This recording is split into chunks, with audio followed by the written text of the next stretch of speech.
Hey folks, how are you? Welcome to another video about OCD and mindfulness meditation. I hope if you found any of my other ones, you've been practicing and doing well.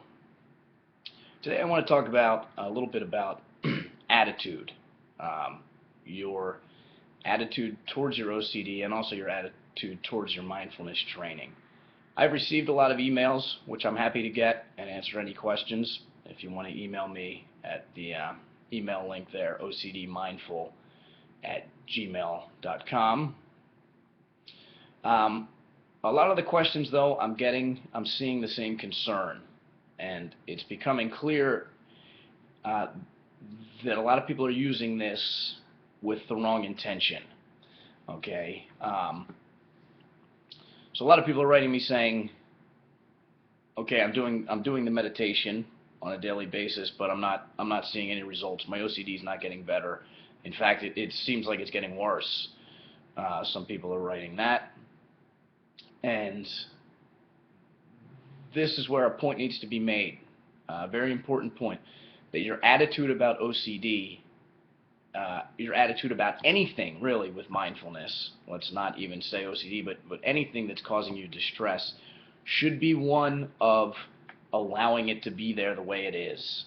Okay, in the mindfulness practice, it's not about, I'm going to do this to get better. I'm here right now and I want to get here, is how so many people come into mindfulness thinking, and I was the same way. When I first started doing it, my OCD was really bad, and I wanted to diminish those feelings associated with OCD as much as I could. But luckily I learned. I read it in multiple sources, and I made a note of it and kept that always in the front of my mind, that the training here, as paradoxical or contrary as it may seem to your emotional overall well-being, but the point was to not try to get anywhere else, to accept things exactly the way they were, to just sit with them and see if you could just sit there. And there's a quote I like that says, do you have enough patience to wait until the mud settles? You know, imagine a muddy creek, and that's how we feel when that OCD is flaring up.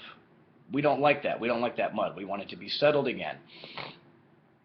But the trick here is not to do anything, especially any ritualizing, to try to make that feeling go away. It's instead to allow it, accept it the way it is.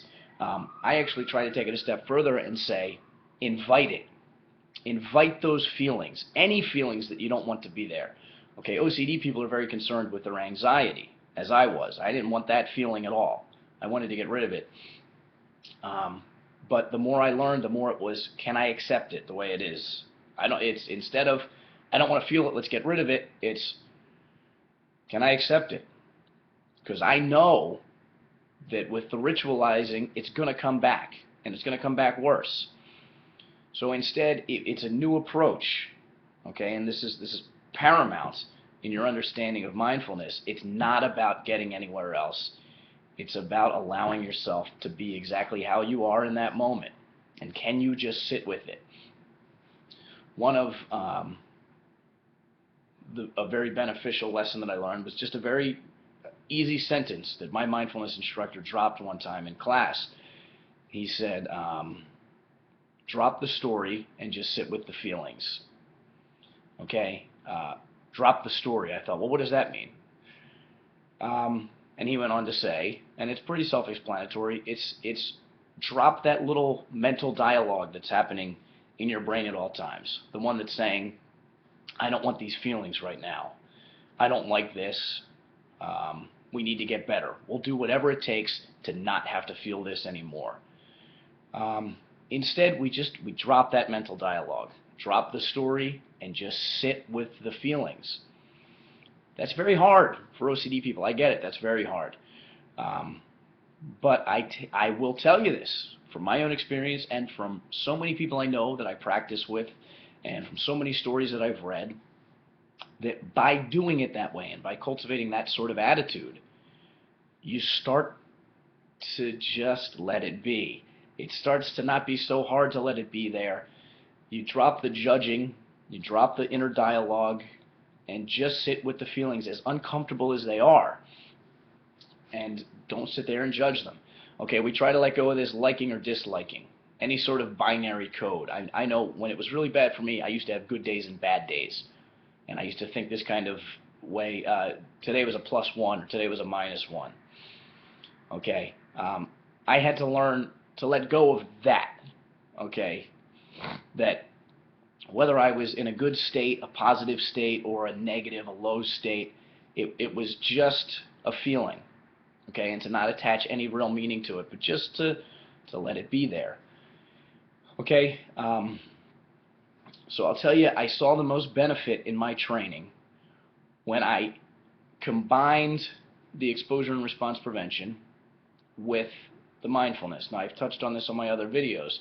What I would do was I would engage in exposure to try to amp up my level of anxiety. And then I would practice sitting with it, sitting during a formal meditation session where I would close my eyes and sit and just connect. And you really can, especially when the bullets are flying like that, when your anxiety is through the roof. You really can connect with that feeling. Okay?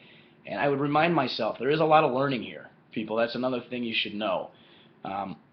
If you're expecting this to be a miracle cure-all without knowing how it works, I'm sorry, it's gonna backfire on you, quite frankly. So I'm gonna try to be helpful in these videos and offer some little tips, but there really is a lot of learning. I read a lot of books.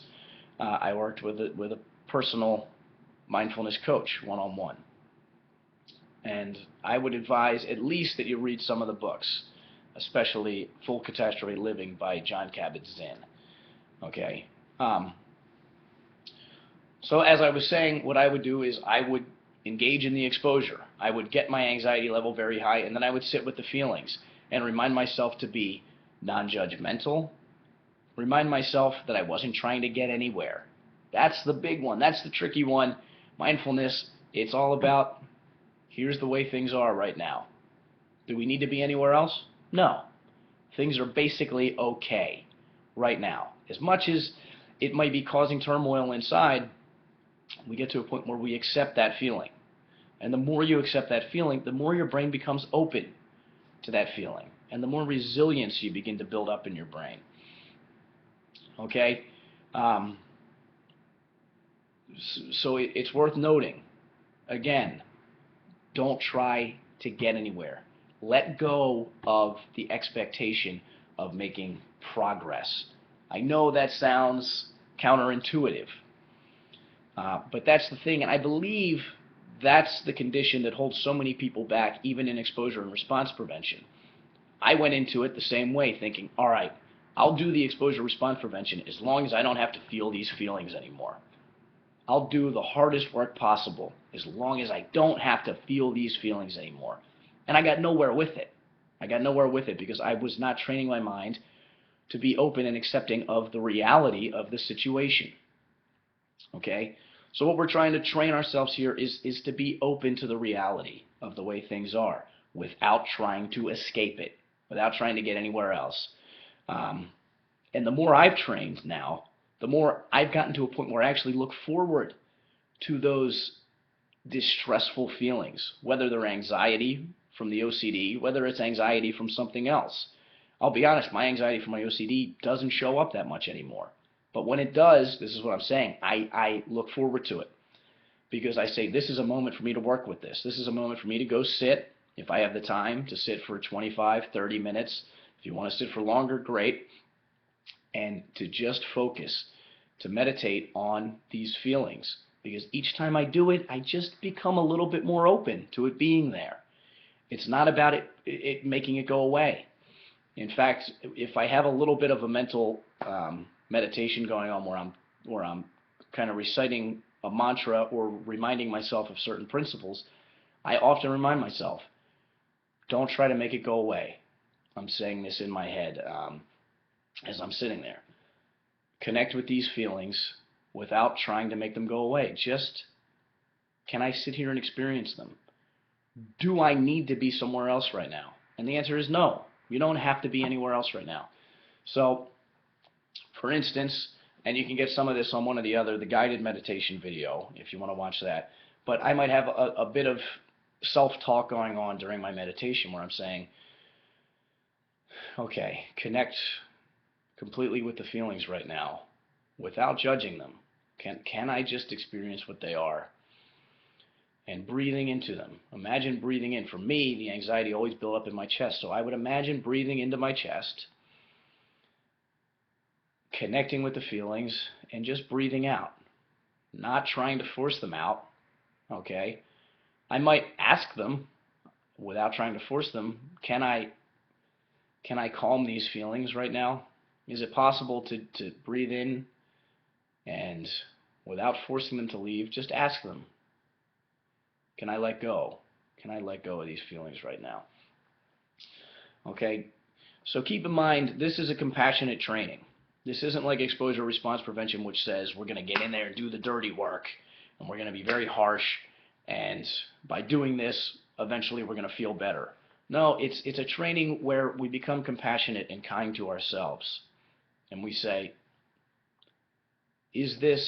am I okay right now? Am I willing to sit here and allow this to be here without condemning myself, without saying you need to be better, or allowing the feelings of, if there's external feelings of shame or guilt or depression that are coming along with the obsessive compulsive disorder, allowing them to be there and just saying, do I need to be this hard on myself? Okay? Are things basically okay?